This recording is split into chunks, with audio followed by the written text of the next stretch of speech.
Hello, I love you. কিন্তু তুমি তো বিবাহিত। তুমি কি করে জানলে? বিবাহিত ছেলেদের বেগ দেখলেই বোঝা যায়। তাতে কি হয়েছে? আমার তোমাকে ভালো লেগেছে, মানুষ দুটো বিয়ে করতেই পারে।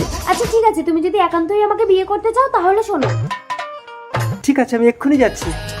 শম্পা, কি হয়েছে গো? এ বাড়িতে আর থাকা যাবে না, এ বাড়ি ছাড়তে হবে, চলো। কেন? এ বাড়ি আমি বিক্রি করে দিয়েছি। কি বলছো তুমি? আমার স্বপ্নের বাড়ি। আরে ছাড়ো তোমার স্বপ্নের বাড়ি, শহরে আমি বিরাট বাড়ি কিনেছি, চলো। সত্যি? তাড়াতাড়ি রেডি হয়ে এসো।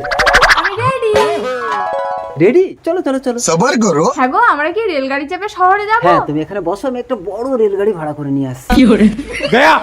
এই নাও, তোমার কথা মতো বউকে তাড়িয়ে ঘর বিক্রি করে টাকা এনেছি। গুড। এই টাকাটা কোনো তো? ডার্লিং, কে এটা? এ আমার স্বামী।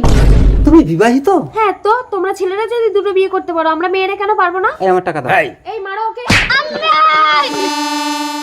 কি ব্যাপার, সকাল থেকে সন্ধে হয়ে গেল এখনো কি একটা রেলগাড়ি ভাড়া করতে পারেনি? কত রেলগাড়ি চলে যাচ্ছে। ও ম্যাডাম, সেই সকাল থেকে আপনি এখনো স্টেশনে বসে আছেন? আমার স্বামী সকাল থেকে রেলগাড়ি ভাড়া করতে গেছে, এখনো আসেনি।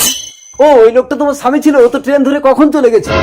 এবার আমি কোথায় যাব? বাড়িও তো বিক্রি হয়ে গেছে।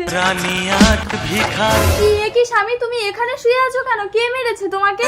বউ, আমাকে ক্ষমা করে দাও, আমি ঘর বাড়ি বিক্রি করে নারীর নেশায় নিঃস্ব হয়ে গেছি। ঠিক আছে চলো, আমি তোমাকে ভিক্ষা করে খাওয়াবো স্বামী।